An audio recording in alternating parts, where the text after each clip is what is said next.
La Chica de Nieve. Miren Triggs # won by Javier Castillo.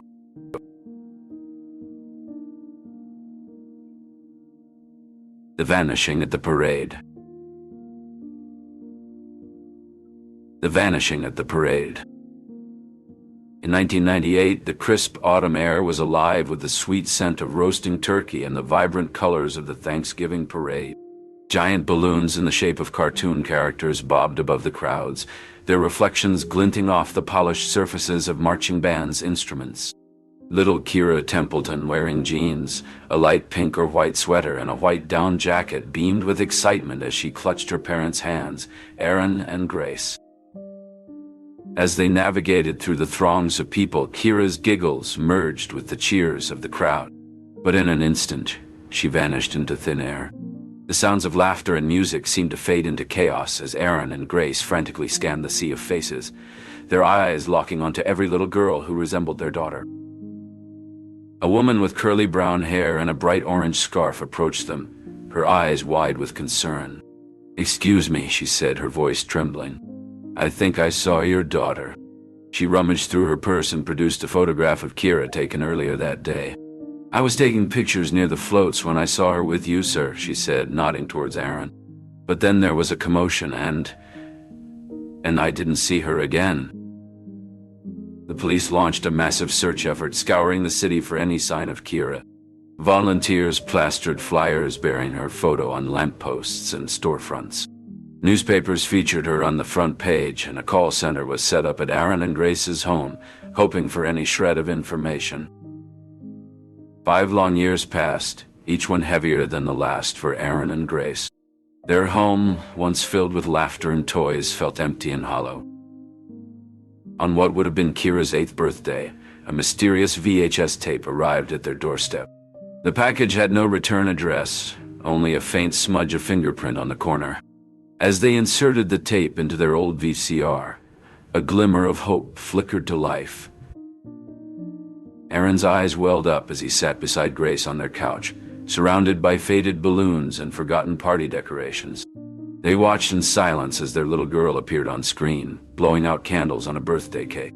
The camera panned out to reveal a sunny backyard filled with children's laughter and colorful streamers. Grace's hand instinctively reached for Aaron's, her fingers intertwining with his as they watched the scene unfold. The tape showed Kira, her eyes sparkling with joy as she danced around the garden, her laughter a melody that once filled their home. The video ended with Kira looking directly into the camera, her small hand waving goodbye, a moment frozen in time. As the screen faded to black, Aaron and Grace sat in the dim light of the living room, the silence enveloping them. They didn't need words to express the torrent of emotions that surged through them. Their clasped hands spoke volumes. The weight of the years without Kira pressed down on them, yet the flicker of hope from the mysterious tape burned brighter than ever. They made a silent vow to continue the search, to follow every lead, every whisper that might bring them closer to their daughter. The night air was heavy with the scent of autumn leaves as Aaron stepped outside, looking up at the stars. "Wherever you are, Kira," he whispered, "we're still looking for you." Grace joined him, her presence a comforting warmth against the chill. Together they stood, 2 silhouettes against the night sky, united in their unwavering hope. Echoes of the past. Aaron Templeton sat in his study, surrounded by books that offered solace in his grief. The pain still felt fresh. He ran his fingers over the spines of the books, each title a reminder of the comfort literature could bring. Among them was a well-worn copy of the Grief Handbook, which had become his constant companion. "You know, reading has always been my escape," Aaron said to Robert, a close friend who often joined him in his study for late-night conversations. "But after Kira vanished, I couldn't bring myself to open a book. It was like the words had lost their meaning." Robert nodded, his eyes reflecting a shared sorrow. Grief has a way of stealing joy from the things we once loved. But I'm glad you found solace in literature again. It can be a powerful tool for healing. Aaron sighed. "I still have my moments of darkness, but these authors understand the depths of sorrow. They've given me a new perspective on coping with loss.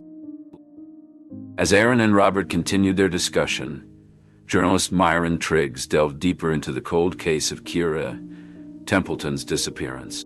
Her own experiences as a victim of trauma drove her determination to uncover the truth behind Kira's vanishing. Miren pored over old case files, searching for clues that might have been missed.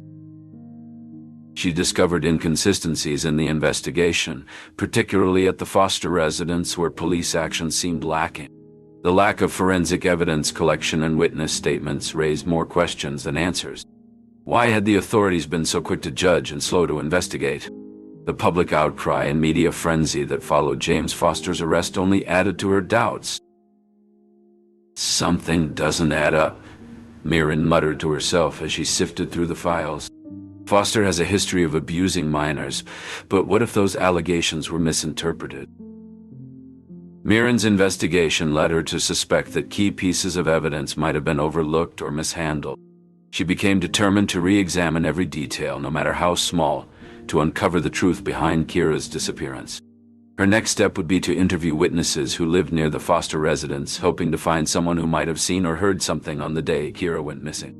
She made a list of potential witnesses, including the Foster family's neighbors and anyone who might have been in the vicinity of their house on that fateful day. As she began to make phone calls, Miren couldn't shake off the feeling that she was getting close to something, but she wasn't sure what it was yet. The more she dug, the more she realized that the truth behind Kira's disappearance was still hiding just beneath the surface, waiting to be uncovered. A flicker of hope. Miren sat at her desk, the glow of the screen illuminating her determined face as she reviewed the digitized videos of Kira Templeton. It had been 3 years since the last VHS tape surfaced, and her investigation had been relentless since then. With a new lead in hand, she felt the surge of anticipation. This could be it, she whispered, her focus narrowing on the task ahead. She reached out to Aaron Templeton, sharing her breakthrough. I've been analyzing the latest evidence. There's a pattern in the background noise of the tapes. It's a long shot, but it might lead us to where they were recorded, Miren explained with cautious optimism. Aaron's response was a mix of hope and urgency. What do you need from us? He asked. I need to cross-reference the background noise with locations around the city, and there's more. I'm tracking down a series of purchases, specifically the smaller home and garden dollhouses sold between 1998 and 2003. They might connect to the suspect. Miren detailed her plan. With Aaron's support, Miren dove deeper into her investigation. Her calls to local toy stores painting a clearer picture of the potential suspect. The day waned, but her resolve only strengthened, culminating in a list of names that could hold the key to unraveling the mystery. As night fell, Miren packed away her files, a sense of foreboding accompanying her. The pieces were aligning, yet the shadows of the case seemed to stretch longer with each discovery. She knew the truth was getting closer, but she also knew that the darkness hiding Kira's fate would not give up its secrets without a fight. And Miren was ready for it. Desperate measures. In the dim light of their shelter, Iris handed Will a bag filled with essentials. The whispers are getting louder, she said, her voice a mere breath. Suspicion is growing. Will's jaw clenched as he took the bag. I'll handle it, he promised, a steely resolve in his tone. Kira, meanwhile, felt the walls closing in. The yearning for freedom gnawed at her, a constant companion in her confined world. Attempts to break free were futile, always met with the stern faces of Iris and Will, their determination as unyielding as the locks on the door. The narrative shifts to Miren Triggs, a journalist whose instincts led her to a quaint toy store nestled on the fringes of the city.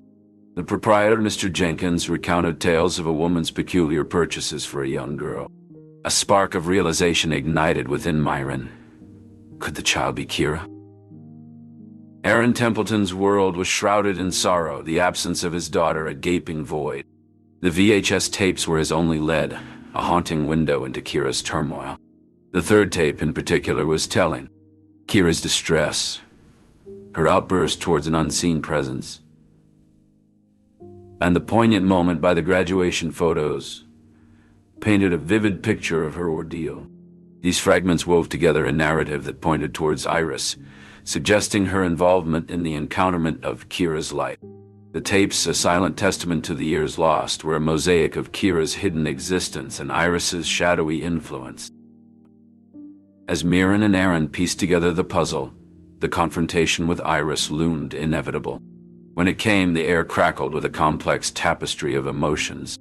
Miren's voice was a blade of ice cutting through the lies. "You've woven a web of deceit, Iris. It ends now." Iris, cornered and defiant, held Kira's hand like a lifeline. It was never about deceit. It was about survival, she countered, her voice a mix of resolve and resignation. Aaron, a tempest of anguish and accusation, faced Iris. "Survival doesn't justify stealing a child's life," he thundered. The standoff was a clash of wills, each driven by their own truth. In the end, Iris relinquished her hold on Kira, a silent surrender to a battle she could no longer fight. As Kira walked into the embrace of her true family, the weight of years lifted, yet the shadows of the past lingered, a reminder of the journey ahead. It was a path of rediscovery, of mending the fragments of a life interrupted, and of learning to live beyond the confines of fear. The kidnapper revealed. The air was thick with tension as Miren Triggs stood before the Templeton's door, her hand hovering over the doorbell. She took a deep breath, the weight of the moment settling on her shoulders. This was it, the culmination of her relentless pursuit, the answers to questions that had haunted her and the Templetons for years. She pressed the bell and waited. The door swung open, revealing Aaron and Grace, their faces etched with lines of worry and hope. "Miren, please come in," Grace said. Once inside, Miren didn't waste a moment. "I found her," she blurted out, her words tumbling over each other. "Kira is alive." Aaron's knees buckled and he grasped the back of a chair for support. "Alive?" he echoed. "Yes," Miren confirmed, pulling out the VHS tape and the bandaged hand photo. "And I believe Iris has her." The room spun as the revelation hit them. Grace covered her mouth, tears streaming down her face. "But how? Why?" Miren explained her suspicions about Iris, the car, and the bandage. "It all led me to her doorstep." The scene shifted to the hospital where Kira lay, her small form dwarfed by the bed. Miren, Aaron, and Grace approached, their hearts pounding. Iris stood by the bedside, her face a mask of fear and defiance. "You?" Aaron's voice cracked with emotion. "You took our little girl?" Iris's eyes filled with tears. "I had to protect her," she whispered. "After my husband died, Kira became my world." "But she's not your daughter," Grace sobbed, moving closer to Kira. "I know," Iris admitted, her voice breaking. "But I loved her as if she were." Miren watched the family, her journalist's instincts fading to the background as raw human emotion took over. "It's time, Iris. They deserve to know the truth." The confrontation was heart-wrenching. Accusations and confessions poured out, mingling with tears and embraces. Kira, her eyes wide with a mix of fear and recognition, looked between the adults. "Mommy?" she asked, her voice small and uncertain, reaching out to Grace. Grace enveloped Kira in her arms, her tears falling onto Kira's hair. "Yes, my love, it's Mommy. I've missed you so much." Aaron joined the embrace, his own tears mingling with theirs. "We're never letting you go again," he whispered fiercely. Iris stepped back, her heart breaking but knowing this was the right thing to do. Miren, witnessing the raw, painful beauty of the reunion, felt a bittersweet triumph. The truth was out, and Kira was home. As the family clung to each other, the hospital room filled with the sound of their collective relief and sorrow. It was a moment of profound healing and the beginning of a long journey back to wholeness. For Miren, it was the end of one story and the start of another. As the Polaroid of Gina Pebbles burned in her pocket, a silent call to the next mystery waiting in the shadows. Miren's thoughts drifted to the long journey it took to get to this moment, the countless leads, the dead ends, and the moments of doubt. She remembered the first time she saw Kira's face on the news, the spark of determination that ignited within her to uncover the truth. As she gazed at the reunited family, Miren knew that this was what it meant to be a journalist, to bring hope, to bring closure, and to bring the truth to light.